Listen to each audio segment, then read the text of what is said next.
কিন্তু একটা বড় শব্দ, আবার কঠোর হলে আপনারাই বলবেন যে এরা। অন্তর্বর্তী সরকার ছাত্রদের বিরুদ্ধে কোনো পদক্ষেপ নিতে বা কঠোর হতে চায় না বলে জানিয়েছেন স্বরাষ্ট্র উপদেষ্টা লেফটেন্যান্ট জেনারেল মোহাম্মদ জাহাঙ্গীর আলম চৌধুরী। আজ মঙ্গলবার বেলা 11টায় সুনামগঞ্জের তাহিরপুরে উপজেলার শাহগঞ্জ শ্রীপুরের মাটিয়ান হাওরের বাঁধ পরিদর্শনের সময় তিনি একথা বলেন।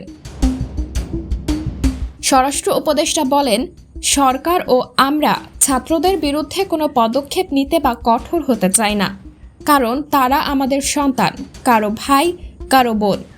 তারা তাদের ন্যায্য দাবির কথা জানাতে পারে।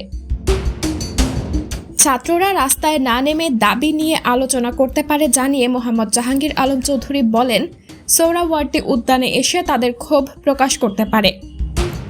ছাত্রদের প্রতিনিধি গিয়েও আমাদের সঙ্গে আলোচনা করতে পারে। এক কলেজের সঙ্গে আরেক কলেজের যে সমস্যা হচ্ছে, ছাত্রদের প্রতিনিধি ও শিক্ষকরা বসে আলোচনা করতে পারে। তিনি বলেন, ছাত্ররা আন্দোলন করুক, আমরা চাই না। তারা আন্দোলনের পূর্বে আমাদের সঙ্গে আলোচনায় বসুক, সমাধান না হলে তারপর আন্দোলন করুক।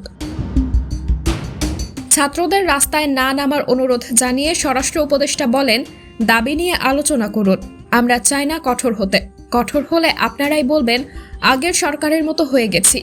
আমরা চাই না আগের সরকারের মতো লেথাল উইপন ব্যবহার করতে। আলোচনার মাধ্যমে সমাধান করতে চাই। পরে গোরমার হাওর ও টাঙ্গুয়ার হাওর পরিদর্শনে যান স্বরাষ্ট্র উপদেষ্টা। এ সময় তার সঙ্গে পানি সম্পদ এবং পরিবেশ, বন ও জলবায়ু পরিবর্তনের উপদেষ্টা সৈয়দা রিজওয়ানা হাসান সহ সংশ্লিষ্ট কর্মকর্তারা উপস্থিত ছিলেন। সাবরিনা জলিল, সবার কথা।